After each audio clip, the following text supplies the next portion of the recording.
The Canada-Toronto mission encompasses the province of Ontario, almost the entire province. It cuts off a little bit way up north, and then it cuts off the capital of Canada on the east, Ottawa.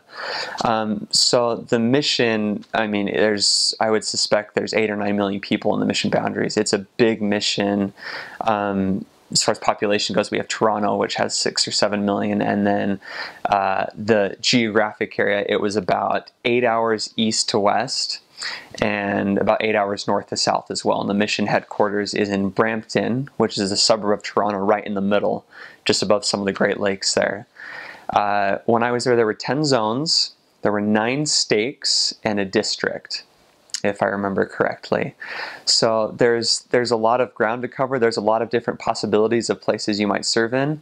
I served for 6 months close to the downtown area, while my MDC companions served 3 hours from a major city out in the countryside, where they would ride their bikes and go tracting and get chased by dogs and spend their time primarily with Canadians, where I was, I didn't see a white person for several hours at a time while I was contacting on the subways or things like that. So very, very diverse mission. And that's one of the beauties of Toronto, is that you can experience anything. I mean, there were times when it felt like I was on the other side of the world, and then there were other times where it felt like I was back in Utah, even for just small moments. So the diversity and the experience that you can have is as wide as it can get anywhere in the world, I believe. Yeah, so another very interesting part of the Canada-Toronto mission is that there's actually 7 languages spoken by missionaries in the mission at any given time. So while I was there was English, Spanish, Portuguese, Cantonese, Mandarin, Korean, and Farsi missionaries.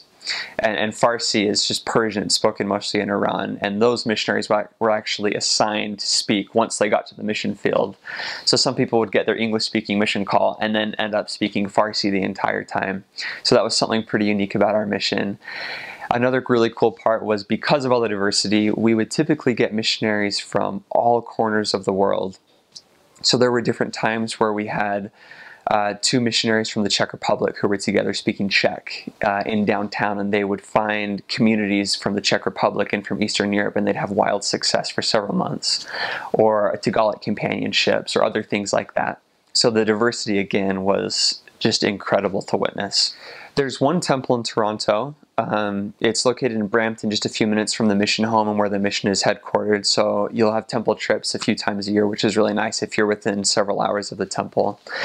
Like I said, there's many stakes and a district. So there are branches, there are wards. Some of the wards close to the temple, and in some of the other larger cities like Kitchener or London, which are a few hours away, those wards can have 200 or 300 active members with, an equal amount of inactive members. And then there are branches, there are YSA branches, there was a Korean branch, there's all sorts of different languages of wards and branches as well. And those branches can range in size from anywhere from 10 to 100. One thing that most people don't know is that the only place Joseph Smith actually served a mission outside of the U.S. was in Canada. It was in the Toronto area. The Churchville area, which is just west of Toronto, is where he served a mission, and John Taylor was also baptized there as well. So there's a rich history in Canada.